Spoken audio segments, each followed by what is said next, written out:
Hey there, welcome back to the Healthy Church Staff Podcast. I'm Todd Rhodes, one of the co-founders over at chemistrystaffing.com, and I'm really glad you're here today because we're going to be talking about one of the most critical aspects of considering a new ministry role. We're right smack dab. Actually, today's hump day.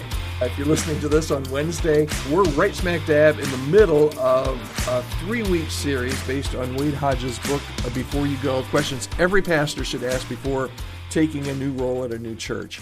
And today we're considering one of those most important aspects, and that's how does the church's culture align with your values? Now, we talked a little bit about this on Monday, but today we're really going to dive into this culture issue, and here's why. Church culture can make or break your experience in a new role. Chances are church culture where you are has made or broken your experience in your current role. So it's not just about what the church says it values. It's about how those values are really lived out day to day in the life of the congregation. And Wade makes a really good point in his book, and stick around till the end of the podcast. I'll tell you how you can get a free copy of Wade's book.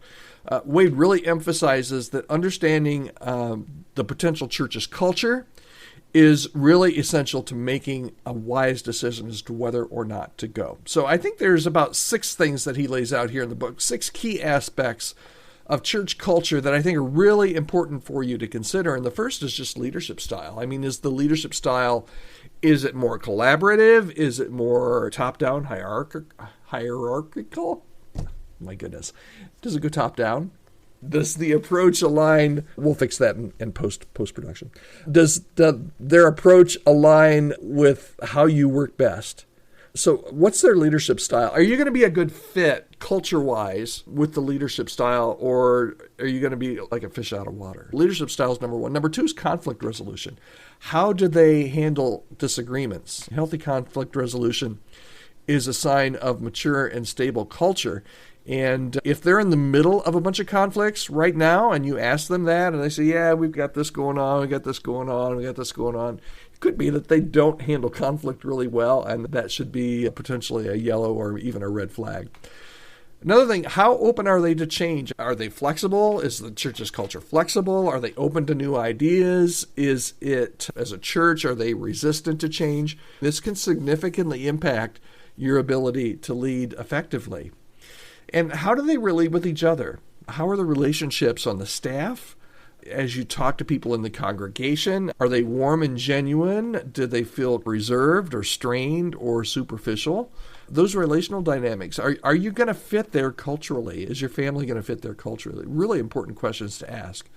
And then spiritual priorities. Every church prioritizes or has, sometimes they're hills that they'll die on, other times they're just preferences, maybe they're theological, maybe they're just historical or heritage things that they prioritize, maybe they're more traditions, but every church prioritizes something when it comes to their spiritual priorities.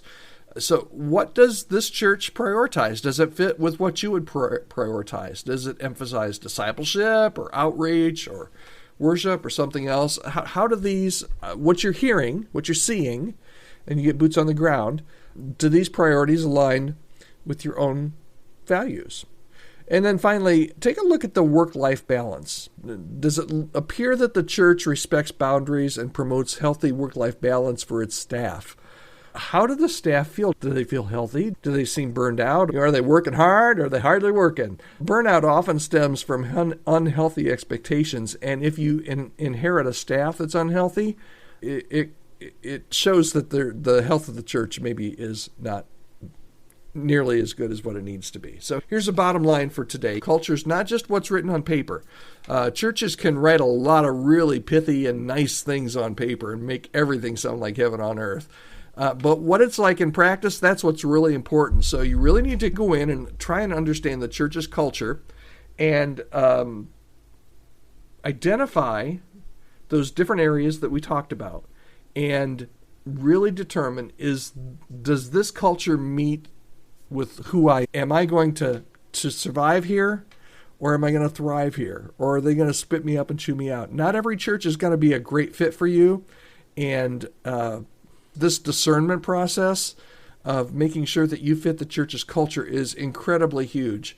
And you will call and thank me for doing this, because if you don't, you're going to be calling me and saying, Todd, help me find a job because I've been here eight months and I've made a huge mistake.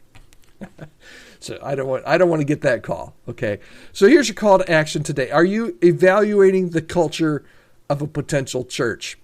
You need to write down those 6 areas I believe there were that I told you would be really important, and really dig into those when you go for your site visit. You're going to learn a lot by what they say, but you're going to learn a lot by watching body language and what they do and just observing current staff, current leadership, and current congregation.